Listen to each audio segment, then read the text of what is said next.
This is a video about audio lecture about the world climate, ठीक है, and उनका distribution. So we start with the hot wet equatorial climate. इसको Amazon rainforest type climate या tropical rainforest type climate भी कहते हैं. और ये प्रोमिनेंट जगह जहाँ पर मिलता है अकॉर्डिंग टू जीसी लियोंग, ये है कैमरून हाईलैंड्स मलेशिया में. अच्छा ठीक है, नॉर्थ एंडीज में, ठीक है, और केनिया में, अफ्रीका में, और बोगोटा और अमेज़न में. ठीक है, बोगोटा और अमेज़न कहाँ पे है? ये है हमारे साउथ अमेरिका में. ठीक है, अब क्लाइमेट कैसा है? एक तो यूनिफॉर्मिटी ऑफ टेम्परेचर होता है थ्रू आउट द ईयर. इसका मतलब कोई विंटर नहीं होता, कोई समर का क्लासिफिकेशन नहीं होता. एक सा टेम्परेचर पूरे साल रहता है और काफ़ी हैवी प्रेसिपिटेशन होती है. ऑलमोस्ट रोज़ ही बारिश होती है और 4 o'clock रेन जिसे कहते हैं. ठीक है, इसमें कुछ रेनफॉल के पीक्स भी होते हैं. रेनफॉल होती हर रोज़ है और हर महीने है, बट कुछ पीक सीजन्स होते हैं तो वो साल में 2 बार होते हैं, तो उसको डबल रेनफॉल पीक कहते हैं. And they coincide with equinox का टाइम पीरियड. ठीक है, तो इक्विनॉक्स के टाइम पे ही यहाँ पे रेनफॉल जो है वो पीक पे होती है. उसके बाद आ जाते हैं रिलेटिव ह्यूमिडिटी काफ़ी ज़्यादा होती है यहाँ पे, और कन्वेक्शनल रेनफॉल, और कई जगह जहाँ पर पहाड़ों वहाँ पे ओरोग्राफिक रेनफॉल भी देखने को मिलती है. उसके बाद आ जाते हैं अमेज़न में इतनी अच्छी वेजिटेशन है कि उसका एक अलग से नाम है जिसे सेल्वाज कहते हैं. ठीक है, उसके बाद ट्रीज क्या क्या मिलते हैं यहाँ पे? एवरग्रीन ट्रीज हैं जैसे महोगनी, एबनी, रोसवुड, सिंचोना. ठीक है, इससे कैबिनेट वुड, डाईवुड, ग्रीन हार्ट वाली लकड़ी ये सब मिलते हैं. ठीक है, क्लाइंबिंग प्लांट्स भी हैं या एपिफाइटिक और पैरासिटिक प्लांट्स भी हैं. क्लाइंबिंग प्लांट्स जैसे लियाना और रतन, और एपिफाइट्स जैसे ऑर्चिड्स, ब्रोमिलैड्स, ये सब चीज़ हैं. एपिफाइट्स क्या होते हैं? क्लाइंबिंग होते हैं but they take the nutrition from the air around. Okay, parasitic plants भी होते हैं कोर्स. ओके, और बटरेस रूट्स होती हैं यहाँ पे पेड़ों की, बटरेस्ड रूट्स. उसके बाद आ जाते हैं हम ट्रीज जो है प्योर स्टैंड्स में नहीं मिलते, मतलब हेट्रोजेनस ट्रीज मिलते हैं. लेयर वेजिटेशन होती है, तो कई तरीके की वेजिटेशन एक ही जगह पे. इस वजह से जो लंबर वुड की इंडस्ट्रीज हैं वो यहाँ पे बहुत ज़्यादा नहीं होती हैं. उसके बाद less luxuriant secondary forest called belukar are found in Malaysia. तो बेलुकार फॉरेस्ट जो होते हैं इतने लग्जूरियंट नहीं होते, सेकेंडरी फॉरेस्ट्स होते हैं. ठीक है, फिर काफ़ी सारे प्लांटेशन वाले चीज़ें भी होती है यहाँ पे, जैसे रबड़ हो गया, ककाओ हो गया. ककाओ जो है वो West Africa, Gulf of Guinea, Ghana, Nigeria वगैरह में मिलता है. फिर आएगा excessive heat and high humidity. The man is subjected to serious physical and mental handicaps. इसका मतलब बहुत ज़्यादा हीट और ह्यूमिड से ज़्यादा काम यहाँ पर नहीं हो पाता. बहुत ही ह्यूमन फ्रेंडली क्लाइमेट नहीं है यहाँ पे. अच्छा, टॉल ग्रासेस, थिक ग्रासेस भी मिलते हैं जिसे लालांग कहते हैं यहाँ, LALANG, लालांग.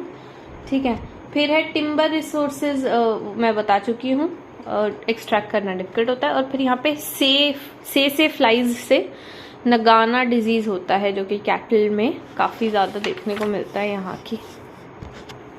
So this is about the tropical monsoon and marine climates. तो ये क्या है?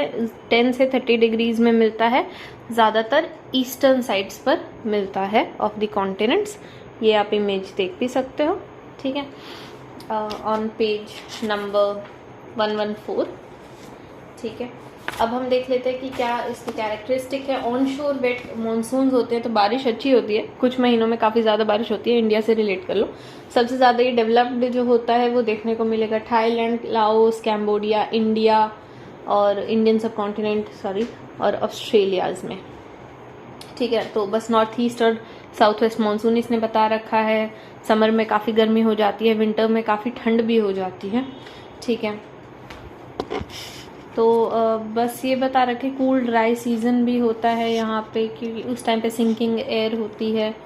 ठीक है, और नॉर्थ ईस्ट मानसून होता है. हॉट ड्राई सीजन होता है, हीट काफ़ी ज़्यादा होता है, ह्यूमिडिटी लो होती है, इस वजह से इवेपोरेशन अच्छा खासा होता है.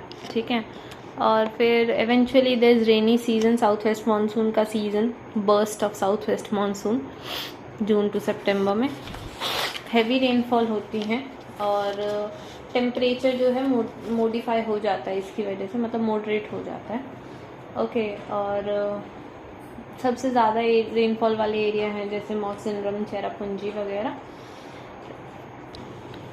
थोड़ा अलग से ट्रॉपिकल मराइन क्लाइमेट के बारे में भी बताया है कि समुद्र किनारे कैसा क्लाइमेट रहता है। अब इसमें क्या है कि यहाँ पर अभी हमें पीछे पड़ा था ट्रॉपिकल मॉनसून क्लाइमेट, ये ट्रॉपिकल मराइन क्लाइमेट है कि यहाँ पे जो है ट्रेड विंड्स चलती रहती हैं पूरा ही टाइम, ठीक है, और बहुत ज़्यादा डिस्टिंक्ट पीरियड नहीं होता है समर्स का, विंटर्स का, because of the continentality effect, okay, of the ocean. फिर आ जाएगा कि कोई भी महीना नहीं होता है विदाउट रेनफॉल, और यहाँ पे ट्रॉपिकल साइक्लोन्स भी काफ़ी डेवलप हो सकते हैं। वेजिटेशन की यहाँ पे बात की जाए तो ट्रॉपिकल मॉनसून फॉरेस्ट्स कैसे हैं, ठीक है, ये बताएंगे कि इसमें ट्रीज़ जो है नॉर्मली डेसिडस होते हैं, मतलब उनका एवरग्रीन नहीं होता, उनका फॉलिंग टाइम होता है, फिक्स्ड फॉलिंग टाइम होता है। और दूसरा क्या है कि ओपन और लेस लग्जूरियंट फॉरेस्ट होते हैं as compare to the equatorial जो हम पढ़ के आए हैं। ऑब्वियस सी बात है, बारिश यहाँ पे कंपैरेटिवली कम है, ठीक है। हार्डवुड जैसे टीक मिलता है, तो अब हमारे यहाँ से तुम टीक रिलेट कर लो इक्वेटोरियल से, जैसे हमने कई स्पीशीज़ रोसवुड, सिंचोना वगैरह किया था, एबनी, महोगनी वगैरह, यहाँ पे टीक बहुत ही प्रोमिनेंट है। बैम्बू थिकेट्स काफ़ी मिलेंगे, तो बैम्बू के फॉरेस्ट्स, ठीक है। और काफ़ी ज़्यादा वेरिएशन है इन फॉरेस्ट्स, ठीक है, फ्रॉम थिक फॉरेस्ट्स टू स्क्रबलैंड्स सब मिलेगा, स्पेशली इंडिया में, क्योंकि मानसून जो है यहाँ पे वेरी करता है from region to region. Moving ahead, जैसे कि मैंने बता दिया है कि टीक जो है वो बहुत ही प्रोमिनेंट क्रॉप है, पेड़ है यहाँ पे, ड्यूरेबल हार्डवुड प्रोवाइड करता है, और बैम्बू, ठीक है। उसके बाद हम एग्रीकल्चरल डेवलपमेंट देखें तो अलग अलग एरियाज़ पे अलग अलग टाइप की एग्रीकल्चर की जाती है। जैसे वेट एरियाज़ हैं, वहाँ पे पैडी कल्टीवेशन काफ़ी ज़्यादा होती है, और उनमें भी वेरिएशन है वेट पैडी और ड्राई पैडी की according to rainfall and irrigation available. Low land cash crops क्या है? लो लैंड मतलब जो प्लेन एरियाज़ हैं वहाँ पे कैश क्रॉप्स उगाए जाते हैं, जैसे सबसे इम्पॉर्टेंट है केन शुगर, ठीक है, 2/3 ऑफ वर्ल्ड शुगर यहीं से ही जाती है। अब ये पुराना डेटा है, but any which way cane sugar, jute, ये काफ़ी इम्पॉर्टेंट प्लेन एरियाज़ के क्रॉप्स हैं। फिलीपींस में एक मनीला हेम्प, मनीला उसकी कैपिटल है, तो वहाँ पे एक हेम्प टाइप ऑफ हेम्प मिलता है जो कि रोप बनाने में यूज़ होता है। फिर आएगा हाई लैंड प्लांटेशन क्रॉप्स, मतलब पहाड़ों पे कैसी क्रॉपिंग है, तो यहाँ पे प्लांटेशंस होते हैं जैसे टी, कॉफ़ी वगैरह की, जो कि एक्सपोर्ट वैल्यू जिनकी काफ़ी अच्छी होती है। फिर आएगा ये हो गई कॉफ़ी, टी, ठीक है, चाइना में टी ओरिजिनेट हुई थी, कॉफ़ी ओरिजिनेट हुई थी इथियोपिया और अराबिया में, ठीक है, ये याद रखने की एक बात है, इथियोपिया और अरेबिया में।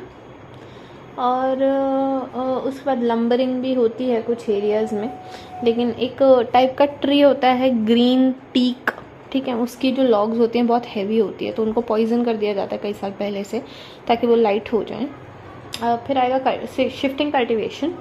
तो ये क्या होता है कि एक एरिया पे बहुत ज़्यादा टाइम तक कल्टीवेशन किया, फिर वो जब एग्जॉस्ट हो जाए तो अगले एरिया पे चले गए। अब ट्रॉपिकल सॉइल जो होते हैं वो लेटोजोलिक हैं, मतलब लेटराइटिक या रेड सॉइल है, ठीक है, और एग्जॉस्ट हो जाते हैं उसके काफ़ी जल्दी। इनिशियल प्लांटेशन अच्छी होती है, उसके बाद इतनी नहीं होती है। तो अच्छा, ये हो गया। शिफ्टिंग कल्टीवेशन के कुछ लोकल नाम हैं, ये याद रखने ज़रूरी हैं, बस इतना ही कर लो बहुत है। एक तो हुमा कहते हैं जावा में, जावा हुमा। मिल्पा होता है सेंट्रल अमेरिका और अफ्रीका में। चेना कहते हैं श्रीलंका में, श्रीलंका चेना, श्रीलंका को चैन नहीं है, पैसे नहीं है। अच्छा, केन गेन फिलिपिन, तो ये राइमिंग हो गया, केन गेन फिलिपिन। और टमराई है थाईलैंड में, और टुंग्या है बर्मा में।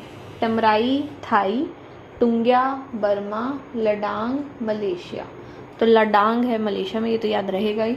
और मिल्पा है सेंट्रल अमेरिका अफ्रीका में, ये भी याद रहेगा। फिर हुमा कहाँ था? जावा में। और चेना चेन्नई था श्रीलंका को, केनगेन फिलिपीन, तामराई थाई और टुंग्या बर्मा।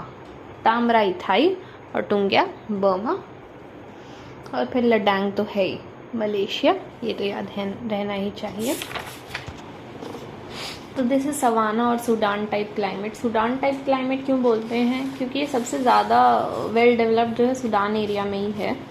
बट ऐसा नहीं है कि सिर्फ सूडान में देखने को मिलेगा, और एरियाज़ में भी है। बस एक चीज़ की एक ट्रांजिशनल क्लाइमेट है between the monsoon type climate जो हम अभी पढ़ के आए हैं और हॉट डेजर्ट जो हम पढ़ेंगे। तो ये ट्रॉपिकल एरियाज़ का ग्रासलैंड जैसा आप कह सकते हो, ठीक है। तो अब आ जाते हैं हम और कहाँ पे देखने को मिलेगा ये सूडान के अलावा। There are 2 distinct regions South America में। एक तो है इलानोस या लानोस जो ओरिनोको बेसिन में है, और दूसरा है कैंपोस जो ब्राज़ीलियन हाईलैंड्स में। तो ये जगहों के नाम लानोस और कैंपोस याद रखा जाए। फिर अफ्रीका में काफ़ी जगह है, नाइजीरिया, कानो में, और सैलिसबरी जो कि जिम्बाब्वे वगैरह में है, और थोड़ा सा ऑस्ट्रेलिया में देखने को मिलेगा। इंडिया में ऐसा खास कुछ भी नहीं है इससे रिलेटेड। उसके बाद आ जाता, क्योंकि ये लाई नहीं करता ना इतना इंडिया में, और फिर जितना भी थोड़ा बहुत लैंड एरिया इस एरिया में है वो कॉन्टिनेंटैलिटी इफेक्ट की वजह से इतना असर इस चीज़ का देखने को नहीं मिलता। अब एक इम्पॉर्टेंट चीज़ जो है इस क्लाइमेट की कि there is definite wet and dry season. तो ठीक है, समर्स और विंटर्स जो हैं वेल डिफाइंड होते हैं इसमें, ओके। एंड इक्वेटर से जैसे हम दूर जाते हैं टेम्परेचर जो है वो बढ़ता है, okay. And the highest temperature, एक इम्पॉर्टेंट चीज़ है कि highest temperature do not coincide with the period of highest sun, but highest temperature is experienced just before the onset of rainy season, क्योंकि इस टाइम ह्यूमिडिटी भी काफ़ी ज़्यादा हो जाएगी, ओके। नाउ क्लियर स्काई जो है वो प्रमोट करता है intense heating. We all know clouds नहीं होंगे तो हीटिंग काफ़ी इंटेंस होगी, ठीक है। लेकिन इसी के साथ रेडिएशन भी जो रात को होगी वो काफ़ी इंटेंस होगी, तो टेम्परेचर काफ़ी गिर भी जाएगा। तो हाई रेंज इन टेम्परेचर देखने को मिलेगा, और वो रेंज बढ़ जाएगी as you go away from the equator, क्योंकि इक्वेटर पे तो काफ़ी क्लाउड्स देखने को मिलते हैं, लेकिन जैसे जैसे दूर जाएंगे क्लाउड्स कम फॉर्म होंगे, इसलिए inward heating and outward radiation काफ़ी ज़्यादा होगा, जिसकी वजह से टेम्परेचर बढ़ भी बहुत जल्दी जाएगा और कम भी बहुत जल्दी हो जाएगा। ट्रेड विंड्स यहाँ पे प्रिवेल करती हैं, और समर्स में सबसे ज़्यादा स्ट्रॉन्ग होती हैं, लेकिन उस टाइम थोड़ा ड्राई होती हैं। और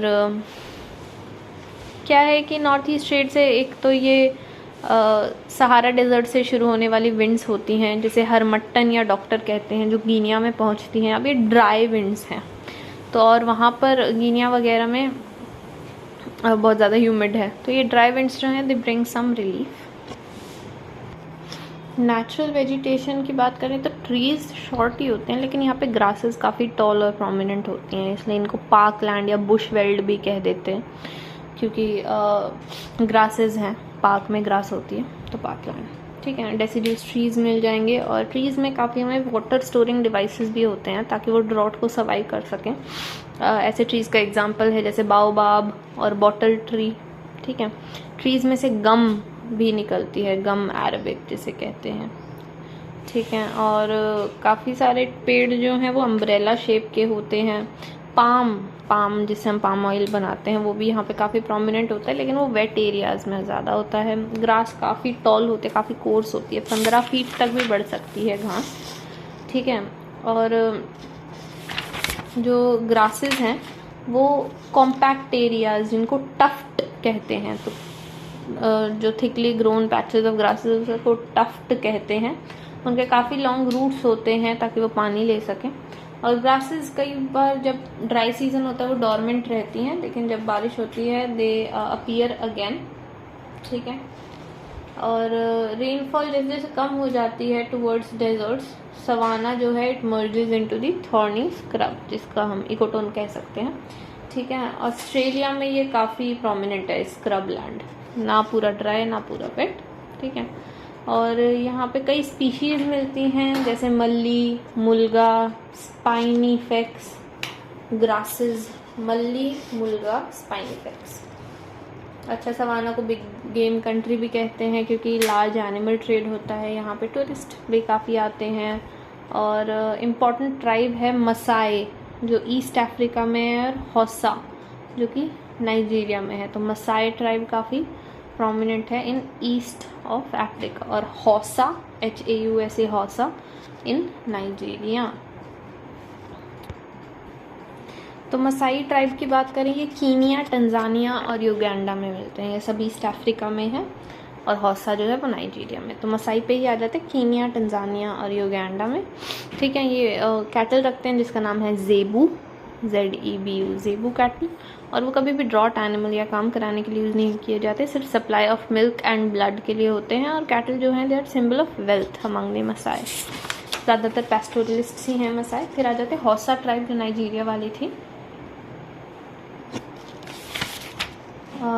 इस पे बात करें तो मसाई आई होप याद है, कीनिया, टंजानिया, युगांडा और हौसा इन नाइजीरिया। कीनिया, टंजानिया, युगांडा और ये नाइजीरिया में। अब यहाँ पे क्या है, ये भी शिफ्टिंग कल्टीवेशन वगैरह भी करते हैं ये लोग। ठीक है, और सवानाज में एग्रीकल्चरल पोटेंशियल काफ़ी ज़्यादा है, लेकिन थोड़ी बैकवर्ड सी टेक्नोलॉजी है, बस ये कहना चाह रहे हैं।